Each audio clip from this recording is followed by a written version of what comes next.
What's up, kids? I actually started a video on a totally different topic, but this topic, the Ukraine war, and an update on what's going on with it and what we can expect was calling me, so I decided to head over to here. And sometimes you choose the energy, but sometimes the energy chooses you, and this is where it felt like it was at. So here we are. So far, my prediction about the Ukraine war that I made way back in January has been largely correct. I said that it would not escalate to World War III, but that Ukraine would suffer quite a bit, and that the conflict between Russia and other countries would not be direct conflict, like between the US, between Western Europe. It was more, the conflict has not been direct. It has been through cyber warfare, through sanctions, and through supplies given to the Ukraine. So I've been overall pretty satisfied with that prediction. I think it's one of my better ones. So you can go back and check it out if you don't believe me. But anyways, here we are. I wanted to update about what is going on and what we can expect with Ukraine.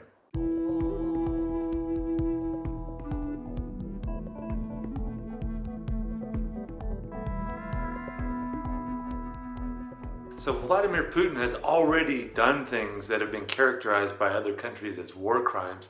So what is stopping him from, one day waking up on the wrong side of the cravat and just being kind of groggy and angry and pressing the red button and unleashing nuclear Armageddon? What's holding him back? Well, as much as he might like to use nuclear weapons, he knows that if he goes to that level of all-out warfare, that other countries, United States, Britain, and France all have nuclear weapons as well, may well retaliate. But if he gets angry, who knows what's going to happen? So let's take a look in my tarot card reading. By the way, May 9th, fast approaching, is a historical day of significance in Russia. It is Victory Day, the day during World War II when victory was declared over Nazi Germany. So it has significance. If he can end the Ukraine war by May 9th, that would be spectacular for him. It would look pretty cool. It would be like a double Victory Day celebration. But is that possible? Let's find out. Now, people often ask me to look into the future, to know what is going to happen exactly. But the thing about the future is, when you can see it exactly, then you can change it, and that isn't exactly fixed then. So it's more like a potentiality, or an energy as I call it. And with these videos, what I try and do, when I begin a tarot reading, a lot of times, especially when I do an in-depth tarot reading like I did with this Ukraine situation today, I'm looking at a lot of different cards, and initially the first cards may be surprising to me and may not be exactly what my knowledge and my mind expects. But as the cards develop and I see the larger picture, the larger story, it starts to make sense. And with these videos, I'm trying to share with you ideas that we can move the narrative, have you heard the term Overton window? It's what is acceptable in political discourse and in communications, but really it's the reality tunnels that we're all shifting through all the time. I'm doing my best to create the best reality tunnels possible, but I can't do it alone. Putin is doing the exact same thing. Actually, pretty much every public figure is doing the exact same thing, trying to create a narrative that empowers themselves as much as possible. Putin's main audience, though, is the Russian people, and he's trying to create a story with a redemption arc for Russia that will have them emerge as the victors, especially with Victory Day coming up, but as the the hero of the story. The difference, though, with somebody like Putin is that what he says, shifts the course of his entire empire, and he is the emperor. That is the card that I have come up with for him as this current era that we're living in. He sees himself as the emperor who can do no wrong, and that, the Ukraine war has not gone as perfectly as he has planned. The West has retaliated much more than I think he expected, and thousands of Russian soldiers have died. But if the rest of the world isn't buying into his narrative, he views that as a failing on their part, a result of their Western decadence. Anyways, I took a long look at a lot of different aspects of this war and what we can expect. First thing I took a look at is this May 9th date, Victory Day. In Putin's mind, does he actually expect that this war might be over by May 9th? The card that came up is Temperance, which to me says that yes, he'd be delighted if it was over and he could put it behind him, but I think he's also realizing that that may not be possible. As much as he does commit himself to certain things and certain ideas of what's going to happen, he's also he's like a chess player, and that he also realizes he must be pragmatic about certain things. Next, I wanted to know, how does he view the progress of this war at this moment, the beginning of May? Does he view it as overall successful, failure? And to my surprise, the card that came up is the Three of Cups, which is a pretty merry and jolly card in terms of satisfaction. And I was thinking about why that might be. I think a lot of it comes down to that he has managed to continue this war this long without having Russia crumble, that he's still able to do things like cut off gas to other countries, and the Russian economy has not totally toppled. So he's happy in that sense that he's able to sustain. A lot of the Russian character comes down to being able to endure, these cold winters for a long time, and that's kind of a metaphor for endurance. That's the Russian image. I think with him, what he sees as victorious about this situation is that when it gets to the negotiating table between Ukraine and what he wants to keep NATO as far away from Russia as possible, then he feels like he's at the advantage. Next, I took a look at, does Putin think that there's a need for nuclear weapons or biological chemical weapons in Ukraine? The card that came up though was the Three of Pentacles, or Three of Discs, and I call this card the collaborative builder card because it's about collaborating and rebuilding or building a new structure. And this seems more like along the lines of somebody who is starting to accept that the war needs to end.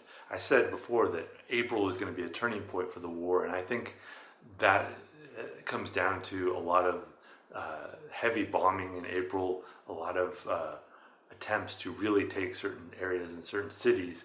But I think with May, there's going to be a transition more to laying the groundwork for what we can expect after this war. When I took a look at whether this war could end in May, the card that came up is Page of Wands, and the Page of Wands is the beginning of ideas, the beginning of potentialities. It's not the full fruition, the full development of something, but it's the beginning. And I think, like I said, April, heavy warfare, a lot of bombings, a lot of destruction. May is going to be more like slowing down of that heavy attacking and transitioning more towards what we can expect after this war. I don't think, though, based on it being a Page of Wands rather than a King of Wands, that this is going to be the complete end of the war. I think it's just going to be the beginning of the end, which is winding down and thinking about what is going to come next. Finally, I took a look at 4 countries that Russia has specifically mentioned as possible targets that it might attack if it feels so provoked, being the countries of the United Kingdom or Great Britain, Finland, Sweden, and Moldova. So I wanted to know, is there a possibility of Russia going to war with those countries? Now with the United Kingdom, the card that came up was the Hierophant. The Hierophant is all about procedures and just, things in the right place and not breaking order. It's not a very wild card. So I think unless the United Kingdom directly attacks or provokes Russia, I don't see Russia attacking the UK.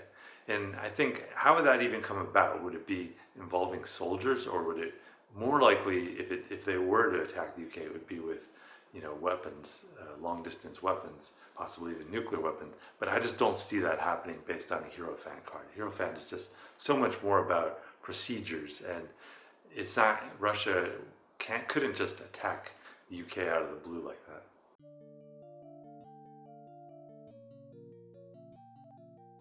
Now Finland, totally different situation. The card that came up is the Lovers.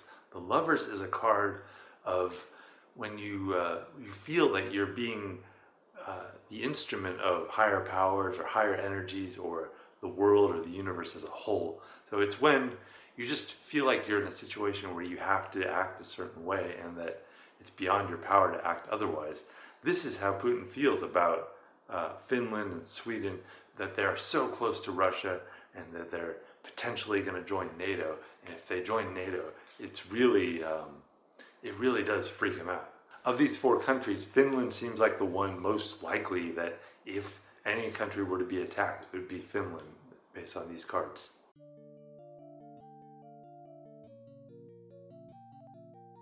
Not exactly the same with Sweden. With that country, I'm seeing the King of Swords, which is a very strong card in war. However, it's also a very strategic card. Like I said, the chess player. And this card, the King of Swords, is probably the best chess player on earth. So this isn't a country immediately bordering Russia. So I think Putin would really have to think about how he would go about attacking that country without setting up World War III, because that would set up World War III. So I think he would hesitate quite a bit before attacking Sweden.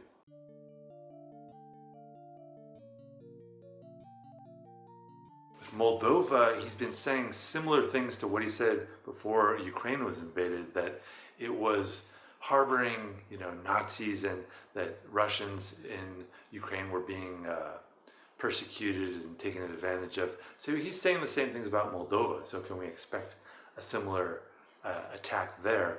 And the card that came up though was the Seven of Cups. I don't see this as a war card, but I see this as some kind of an opportunity that Russia sees with Moldova.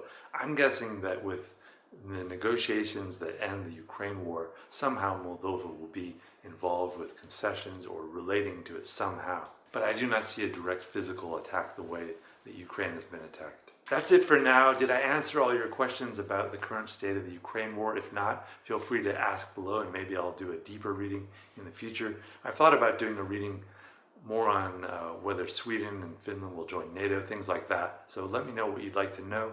And if you have any direct questions that you'd like to ask, or if you want coaching, you can reach me here. Otherwise, I will see you in future videos. Bye.